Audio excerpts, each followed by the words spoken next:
Saludos, bendiciones. Estamos aquí de vuelta, el Pastor Luis Guadalupe, para comenzar nuestra conferencia de hoy, Revive. Hoy con el tema La batalla que revive. Espero que puedan también disfrutar a la misma vez como lo hemos disfrutado durante esta semana. Vamos a dar comienzo con una oración y pues les pedimos que puedan inclinar sus rostros para orar y hablar con nuestro Dios. Oramos. Padre nuestro que estás en los cielos, Señor, gracias porque nos has permitido nuevamente conectarnos a través de esta plataforma y para impartir tu divina y santa palabra. En esta hora rogamos que tú puedas bendecir a cada hermano que se ha conectado y, Señor, que tú puedas bendecir cada uno de los temas que se van a presentar. Te agradecemos, Señor, es en el nombre de Jesús. Amén. Muy bien.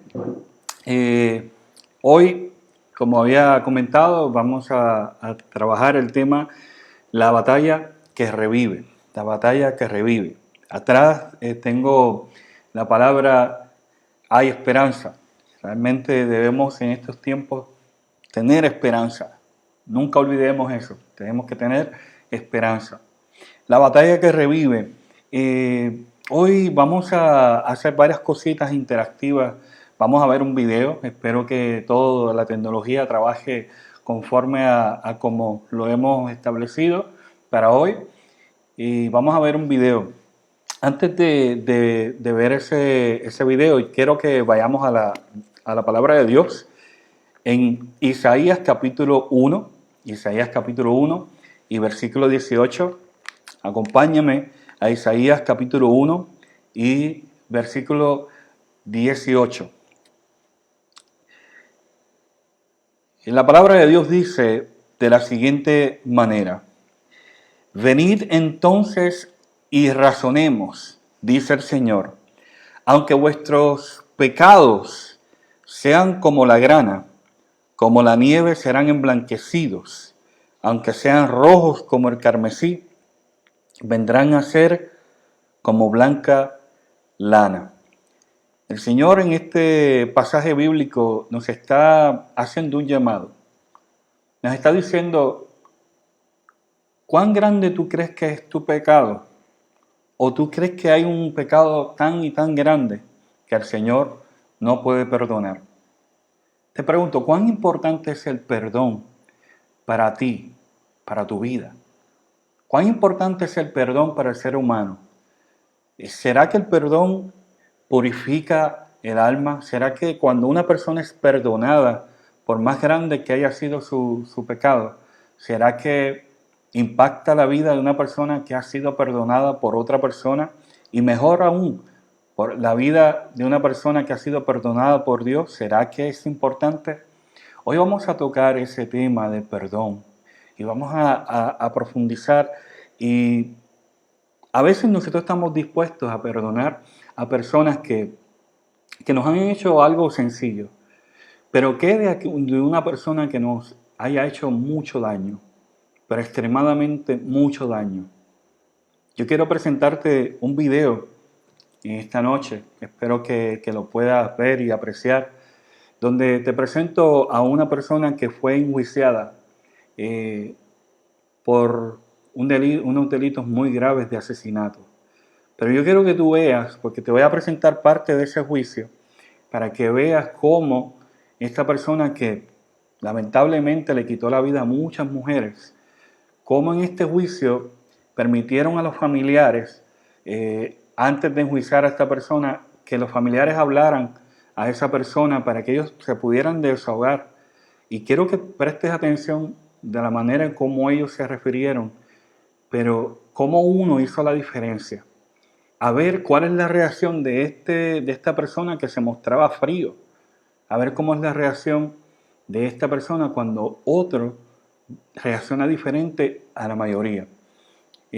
Vamos a ver ese video, van a escuchar un pequeño... Es simplemente para poder tener el asunto de el video. Lo voy a mostrar rapidito. El video. Vamos a compartir esta pantalla. No, esto no es. Vamos a compartir la pantalla y voy a buscar el video. Espero que lo disfruten y que puedan prestar mucha atención.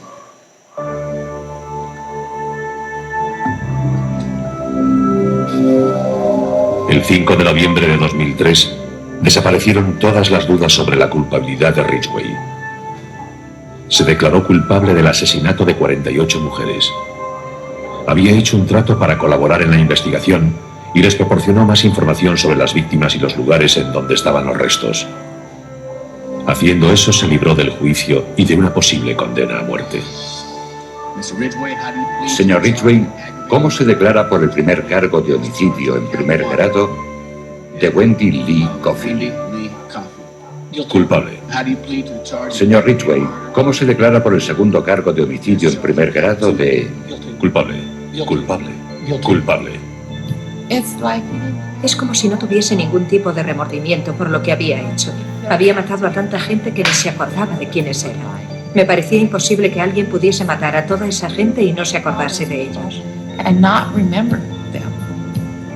También les pareció imposible a los familiares indignados de las víctimas que hablaron en el tribunal cuando fue condenado a cadena perpetua sin libertad condicional el 18 de diciembre de 2003. Has dicho que el recuerdo de las mujeres que te has llevado se ha desvanecido, pero el nuestro no. Dices que ellas no significaban nada para ti, pero lo eran todo para nosotros. Era una madre, una esposa y una hermana, y la echamos de menos. Gary Ridgway se quedó allí sentado con cara de piedra mientras los familiares de las víctimas lo maldecían e insultaban. Es un animal. Le deseo una muerte lenta, dolorosa y cruel. Va a ir al infierno porque es un demonio.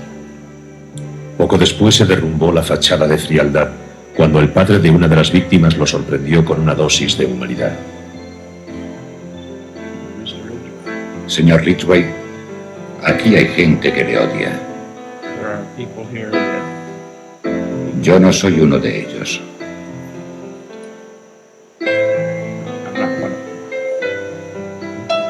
Me ha hecho muy difícil estar a la altura de mis creencias. Y lo que Dios me dice que tengo que hacer es perdonar. Está perdonado, señor.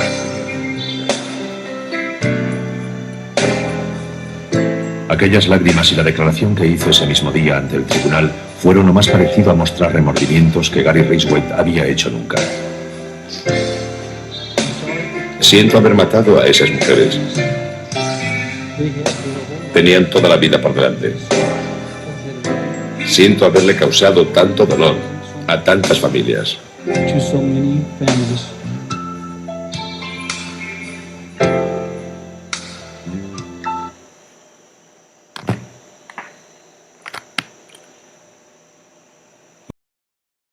Vamos a regresar acá conmigo. Te pregunto, mientras los otros familiares, que no estoy juzgando a los otros familiares, simplemente estamos analizando este evento, mientras los otros familiares le hablaban fuerte, se desahogaban, claramente tenían mucho dolor en su corazón, pero mientras ellos se desahogaban de esa manera, él se mostraba con una cara de frialdad, como que pareciera que no le importaba nada de lo que él había cometido y que simplemente todo lo que le decían no le importaba. Pero cómo el impacto de este señor, que él dice, me es difícil estar a la altura de mis creencias, pero Dios me dice que debo perdonarlo. ¡Wow! ¿Sabe lo que es eso? Eso no lo hace todo el mundo. O sea, lo perdonó delante de todo el mundo. Y eso fue lo único que quebrantó el corazón de una persona que mató a 48 mujeres y que ahora estaba siendo enjuiciado a un encarcelamiento perpetuo. ¿Cuán necesario es el perdón para una persona? Para Ridgway, este caballero, fue necesario recibir palabras de perdón, porque era obvio que se iba a recibir palabras de reproche. Pero ¿cómo nosotros podemos perdonar a alguien que ha hecho tanto daño como él? Pues sabes, la palabra de Dios también nos dice que si perdonáis a los que son nuestros amigos, no estamos haciendo nada. debemos perdonar también a nuestros enemigos, que es bien difícil. Eso es una batalla bastante fuerte.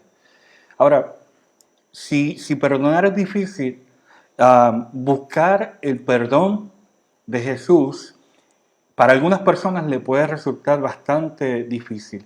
Y eso es lo que yo quiero que hoy tú y yo podamos estudiar, podamos ver en la Sagrada Escritura. Leímos en Isaías 1:18, que el Señor te dice: venid entonces y razonemos, dice el Señor, aunque vuestros pecados sean como la grana, como la nieve, serán emblanquecidos. ¿Tú crees que el Señor puede perdonar a ese caballero, a esa persona que mató a 48 mujeres? Nos resulta a nosotros difícil, pero para Dios nada es imposible. Si en el corazón de Él o de cualquier persona se arrepiente de corazón, Dios lo perdona y le borra todos sus pecados. Nosotros somos los afectados, somos los que también necesitamos entender lo que es el perdón, porque el perdón es lo que va a traer sanidad al corazón de las personas. Yo quiero que podamos ir a Juan capítulo 8. Juan, el capítulo 8. Vamos a ver este pasaje. Juan capítulo 8, 34.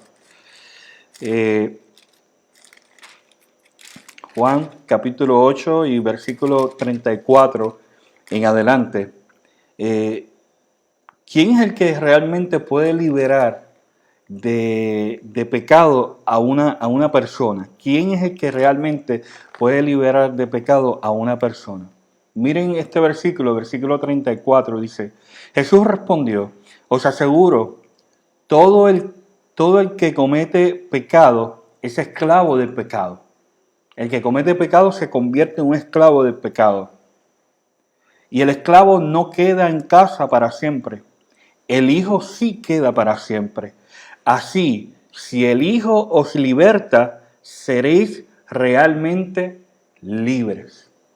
Fíjate cómo la Sagrada Escritura menciona quién es el único que nos puede librar verdaderamente. Porque en el mundo hay ciertas libertades, pero la libertad verdadera, dice la Escritura aquí, quien la otorga es el Hijo, quien la otorga es Cristo. Y cuando nosotros somos verdaderamente libres, cuando nosotros podemos, ante los obstáculos de la vida, ante las cosas que tenemos, podemos acercarnos a Jesús y buscar ese perdón que tanto necesitamos para poder ser libres verdaderamente, libres de pecado.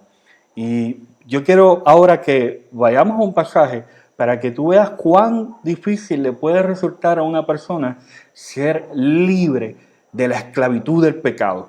¿Ok? Vamos a ir a Marcos capítulo 5. Marcos capítulo 5. Marcos capítulo 5 y vamos a leer este pasaje.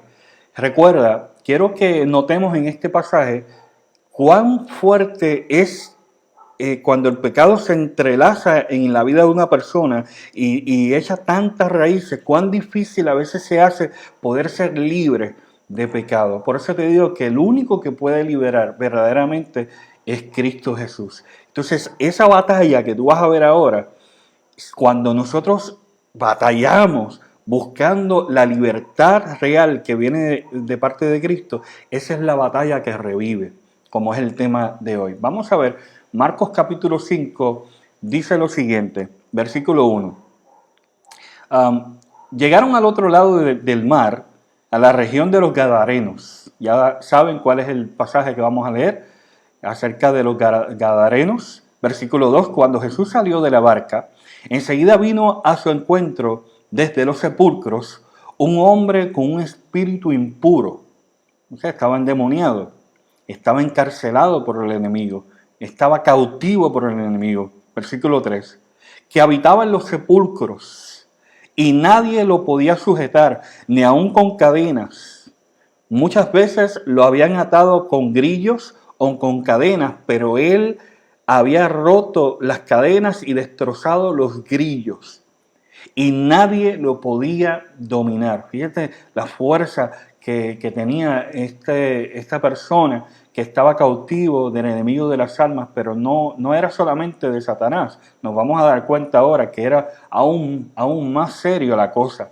Versículo 5, y siempre día y noche andaba dando voces por los montes y los sepulcros, hiriéndose con las piedras. Esta situación de esclavitud del pecado lo que hacía era llevarlo más a la profundidad de la destrucción. Versículo 6. Cuando vio a Jesús, es decir, cuando este joven vio a Jesús, corrió, se postró ante él. Yo quiero que analicemos algo bien poderoso aquí. Cuando vio a Jesús, corrió hacia Jesús y se postró ante él. Y versículo 7, y gritó a gran voz: ¿qué tienes conmigo, Jesús, Hijo del Dios Altísimo? Te imploro por Dios que no me atormentes. Detente un momento. Este joven estaba encarcelado por demonios. Y cuando vio a Jesús, decidió correr hacia Jesús. Pero cuando abre la boca, quienes hablan son los demonios. Entonces, la pregunta es, te quiero hacer, analiza ahí en tu casa. ¿Quién fue el que corrió hacia Jesús? ¿El joven o los demonios? ¿El joven o los demonios? Segunda pregunta, ¿quién fue el que habló? ¿El joven o los demonios? Vamos a analizar esto, vamos a seguir leyendo. Dice, cuando él trató de abrir la boca para hablar, que sale estas voces diciéndole a Jesús: ¿qué tienes con nosotros que vienes a atormentarnos antes de tiempo? ¿Sabes qué? Tengo que decir lo siguiente. Aquí hay una lucha intensa de dos poderes. Uno, la lucha de ese joven con el gran deseo de ser libertado. Pero era tanto la cautividad que tenía Satanás con él, que aun cuando él corre hacia Jesús, buscando ayuda, buscando liberación, fíjate que el versículo dice que se postra ante Jesús. Cuando él se postra ante Jesús para entonces abrir la boca y decir: Señor, ayúdame, sálvame, libérame, quienes hablan por él son los demonios. Entonces, ¿quién corrió hacia Jesús? Corrió el joven.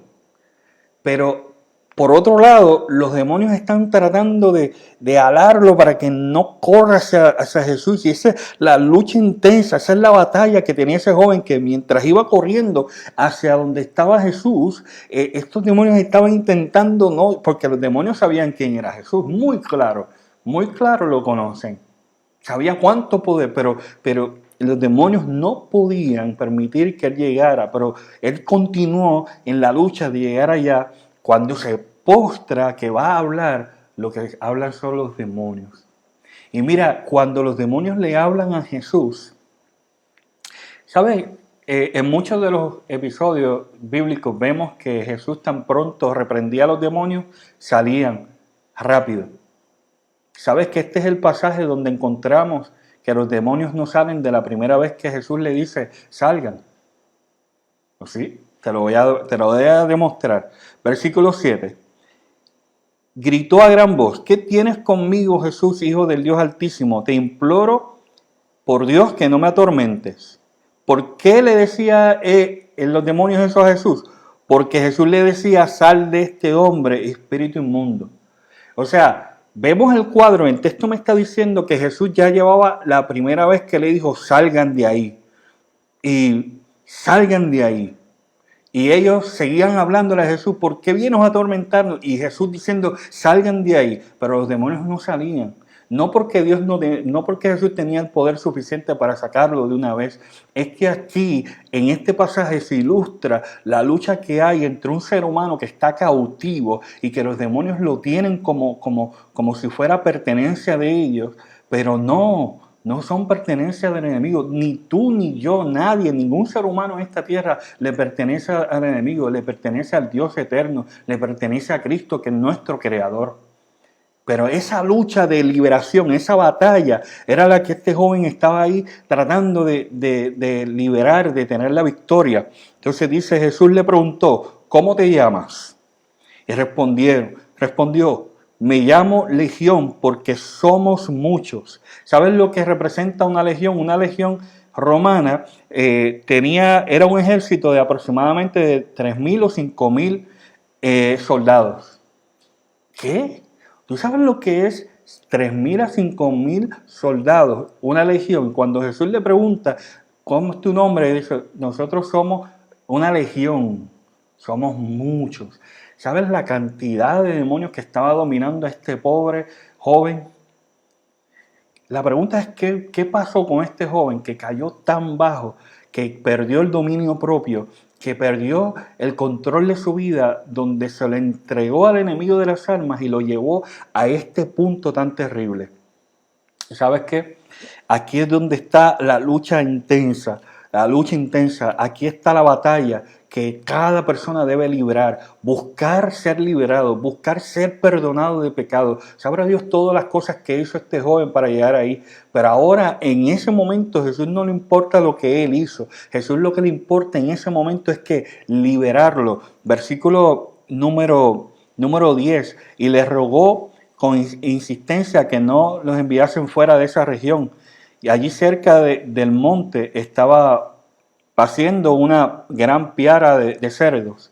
Y los demonios les rogaron, envíanos a los cerdos para que entremos en ellos. Jesús les permitió y esos espíritus salieron y entraron en los cerdos, que eran como 2.000, o sea, un montón. Y la piara se lanzó al mar desde el despeñadero y en el mar se ahogaron. Wow, qué clase de escena estamos repasando aquí. La batalla que revive, hermano querido, es la batalla que tiene que luchar aquel que ha estado cautivo por los poderes del enemigo. ¿Sabes la cantidad de gente que a lo mejor tú no lo ves hablando como si estuviesen endemoniados, pero están cautivos, donde no pueden dejar? ¿Sabes la cantidad de gente que está cautivo en las drogas y tú los tratas de rescatar y no, o sea, le es difícil salir de ahí? Entonces tú vas con ellos y ellos te dicen, sí, quiero salir de ahí, pero como te conté en el testimonio al principio de esta conferencia, o sea, es difícil sacar a una persona que está cautivo en los brazos del enemigo. Pero el único que puede verdaderamente librar de esa cautividad es Jesús.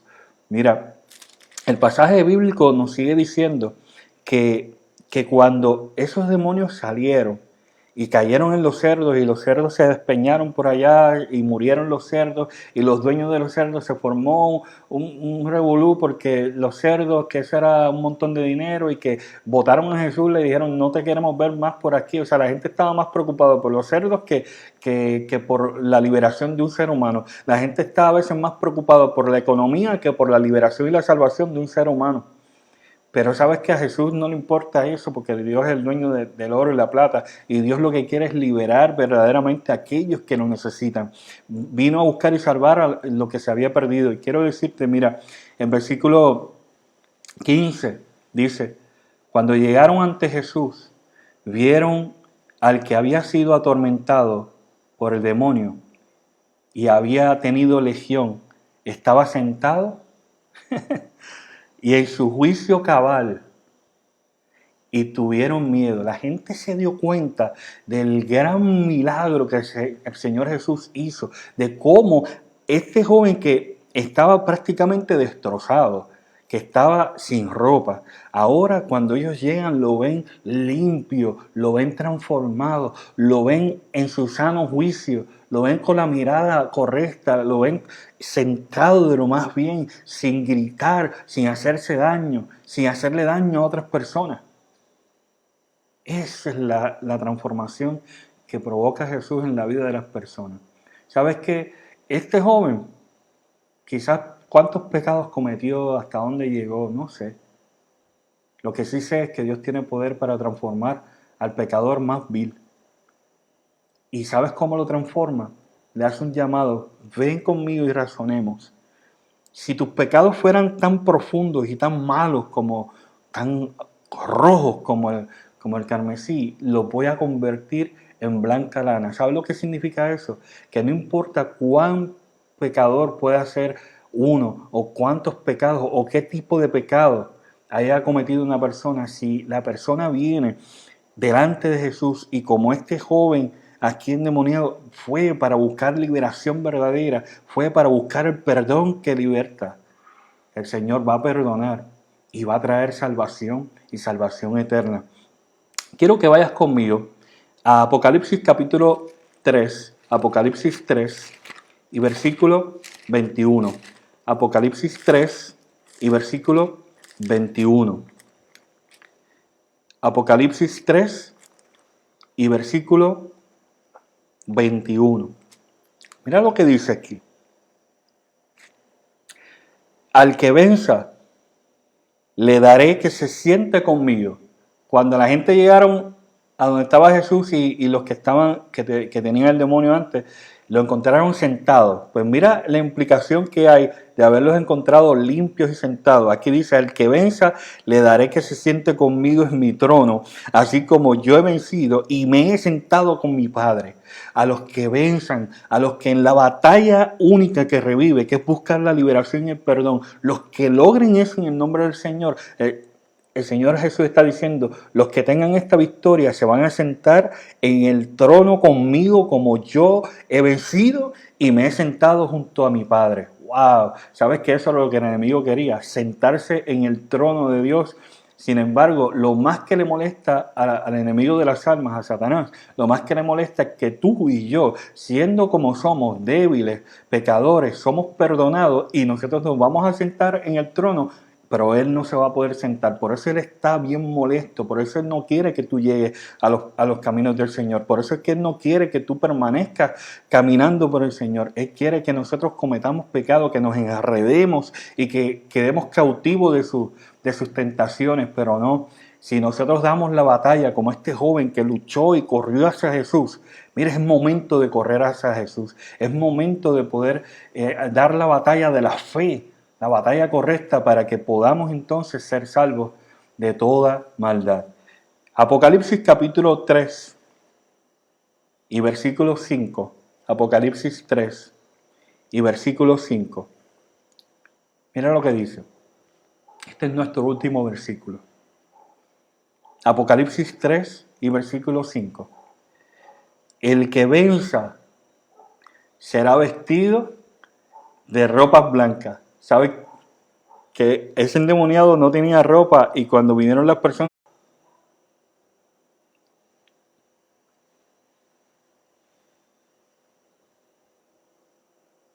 Ok, estamos de vuelta. Hubo una leve desconexión.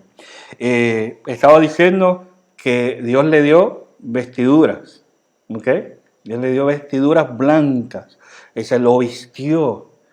Sabes que cuando Cristo venga nos va a vestir de vestiduras blancas y dice: no borraré su nombre del libro de la vida y confesaré su nombre ante mi Padre y ante sus ángeles. Amado hermano, ¿cuál es la batalla que revive? La batalla que revive es como la que hizo este joven que corrió a Jesús y que no importó todos los obstáculos espirituales que tenía, todos los problemas que tenía. Él no dijo: tengo tantos pecados que no me puedo acercar a Jesús. No, él corrió y se postró. Es cierto, por sus propias fuerzas no podía hacer nada. Pero te digo algo, cuando corremos a Jesús, Jesús hace el resto. Jesús hace lo que tú no puedes. Jesús hace lo que yo no puedo.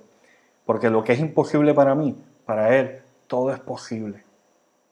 ¿Quieres tú esta noche entregar tu vida al Señor y decir, Señor, aunque yo no estoy en esta condición como este joven, pero yo no quiero llegar ahí.